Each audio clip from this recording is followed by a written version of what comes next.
Hey everyone, welcome in. Today, we're diving into some fascinating research you've been doing on AI in education. Specifically, we're going to be looking at how students are using tools like ChatGPT for their assignments. You've sent over interviews, survey data, even a word cloud. Looks like someone's been busy. It's like you've captured a snapshot of a really pivotal moment in education. We're not just talking about a new tech tool here. We're talking about a potential shift in how learning happens. Okay, let's unpack this.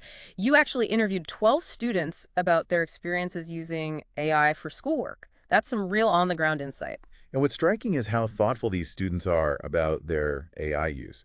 For example, one student mentioned overcoming writer's block with ChatGPT. Uh-huh. It acted as a sort of jumpstart for their creativity. Yeah. But they also acknowledged the need to heavily edit and shape that output, not just submit it as is. So it's a tool, not a crutch.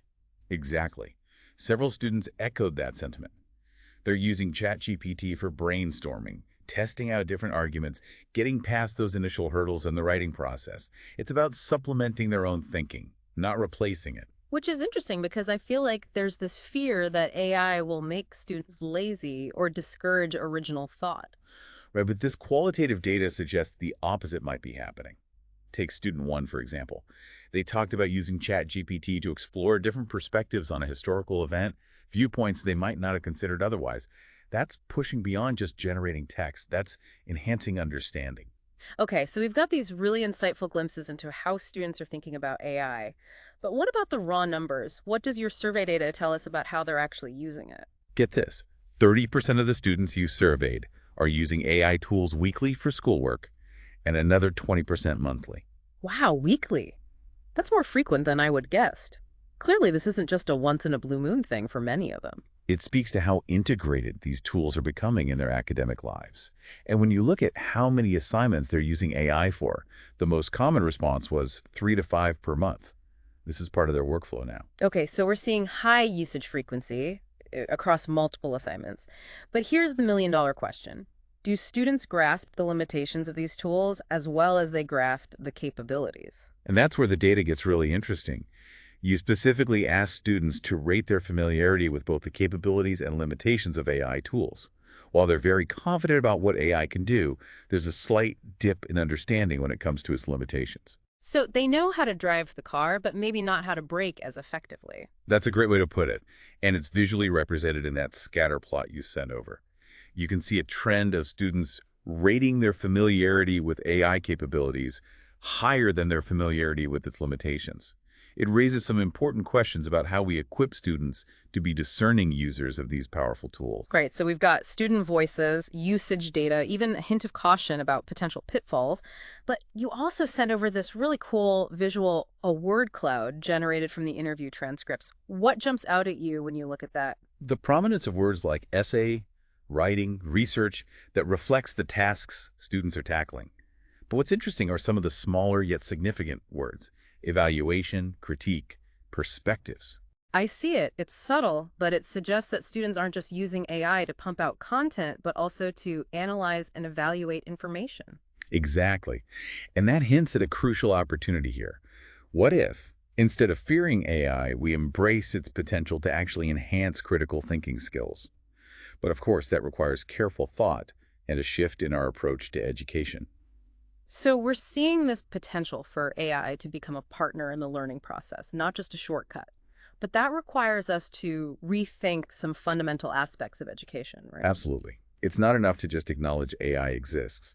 We need to proactively adapt our teaching methods and even our definitions of academic integrity. It's like we can't just keep designing assignments the same way we always have if students have these powerful new tools at their disposal. What would that even look like to truly integrate AI into the classroom? Well, remember how many students in your interviews mentioned using AI for brainstorming and generating ideas? Imagine if we made that part of the assignment itself. Okay, I like where you're going with this. Instead of viewing AI as something to be avoided, we embrace it as a tool for exploration. Exactly. Let's say you're a student working on a persuasive essay. What if the assignment specifically asked you to use AI to generate arguments from multiple perspectives, even viewpoints you might initially disagree with? That's fascinating. You're forced to engage with those ideas on a deeper level, to understand the why behind different stances, even if you ultimately argue against them. And think about the classroom discussion that follows.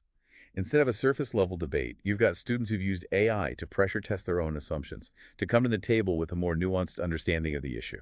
It's like AI becomes a catalyst for more critical and insightful analysis, both individually and collectively. Precisely. But it's not just about changing the assignments themselves. We also need to rethink how we assess student learning in this new landscape. Because a traditional plagiarism checker isn't going to cut it when AI can generate human quality text, right? Right.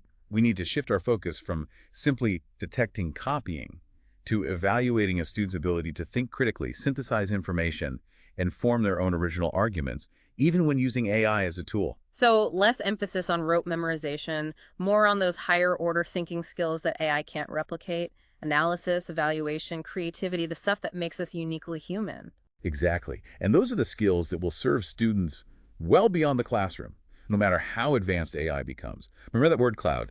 Even though they were small, those words evaluation, critique, they were there. Students are already thinking about these things. We need to provide them with the guidance and the framework to develop those skills further. It makes you wonder if this is an opportunity to reimagine the teacher's role as well. Absolutely.